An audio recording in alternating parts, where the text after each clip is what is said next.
Hobbs and Shaw was a movie I was super excited for. Obviously, if you've watched this channel, you know how big of a fan I am of Jason Statham. I have an entire fucking video series dedicated to just praising the hell out of him and talking about his movies. But I'm also a fan of the Fast and Furious franchise. In particular, I love the direction they've taken the franchise in the most recent movies, with them just becoming super ridiculous and over the top. The earlier ones are okay too, but I definitely prefer the newer ones.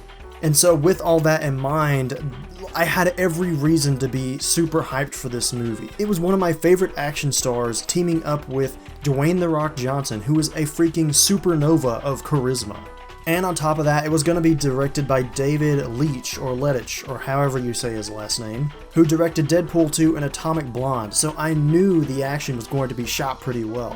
I had high expectations for it as far as fun factor goes, and I mean, it met all of them. I liked the movie, and it was exactly what I thought it was going to be. This is an over-the-top, stupid adventure.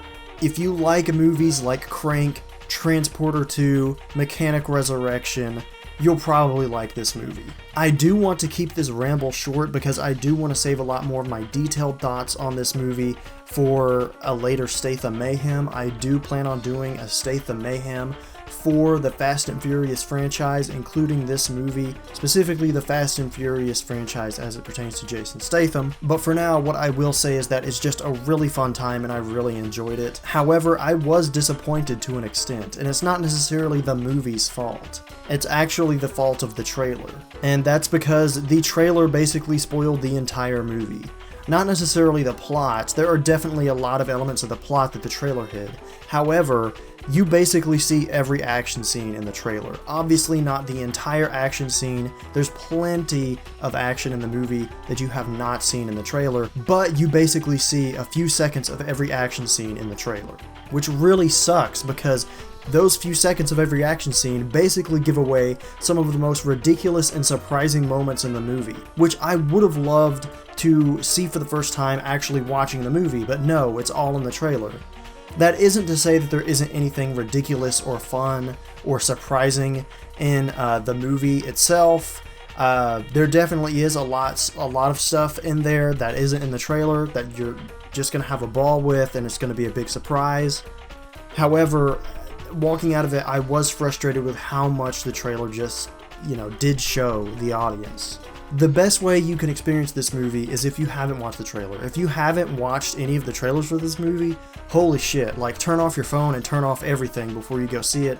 Just go into it blind, not knowing what happens in the movie, and you'll probably fucking love the movie. That aside, I still really did enjoy it regardless. Like I said, there's still a lot of things in this movie that really surprised me and that just put a huge smile on my face. This movie is so retarded. It is so stupid. It's so over the top. These two macho guys butting heads with each other. It's just so much fun. The plot of this movie is basically non-existent. There's, a MacGuffin that they're after, and it's all just an excuse to set up these absolutely ridiculous action scenes. And there's, again, plenty of action in the movie. There's stuff that isn't in the trailer, but like I said, it just pissed me off that some of the most ridiculous moments are in the trailer. But anyways, this is some of the best action in a Fast and Furious movie. It's also some of the best action that Jason Statham has been in. It's some of the biggest action Jason Statham has ever been in. I really expected, I had certain expectations for David Leitch and his directing and the way he directs action scenes, and he definitely met them in this movie. There were a few action scenes where I felt the camera cut a little bit too much. There was one very short action scene where the camera was shaking a little bit too much, but beyond those two scenes, all of the action was shot really well, edited pretty well, and I don't really have any complaints as far as that department goes. It was very enjoyable, and this movie is basically just wall-to-wall action. There is very little downtime in the movie at all. If there's any problem that I had with the movie that just really bothered me and weighed down my experience, it would be the editing. There was an interview someone did and basically confirmed that there was a lot of dialogue cut from this movie in order to keep it PG-13, and so, they couldn't get an R rating or, an NC-17 or anything, so they had to cut a lot of dialogue. And it honestly really shows in this movie. There are certain conversations in this movie that are edited in a way where it just, instead of going from, A to B to C to D and hitting all those beats in succession, it just goes from like A to D. And you're just kind of left there wondering, did I miss something? It just kind of feels, conversations in the movie just kind of feel weird at times, and you can tell that's the part that they cut, because they couldn't put that in the movie or else it would get rated R or whatever. And sometimes it does stick out. Sometimes someone responds to another character and their response doesn't make 100% sense. It's like, why would you respond that way? And on the one hand, you could chalk it up to the script just being awful.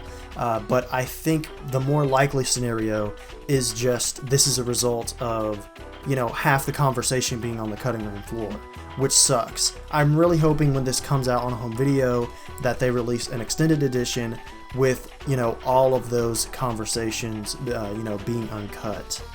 Beyond that, it's exactly what I wanted. It's stupid, it's fun, it's a great Jason Statham movie, it's got great action, it's tons of fun. You don't need me to tell you to go see this movie, because chances are, if you're the type of person who would enjoy this movie, you're probably already interested in it. And if you're not the kind of person who likes these kinds of movies, then you're probably never going to watch it. But as for me, this might be my favorite Fast and Furious movie. Previously, I thought it was sort of a toss-up between Fast 5 and Furious 7. I love both of those, but this one I think might take the cake.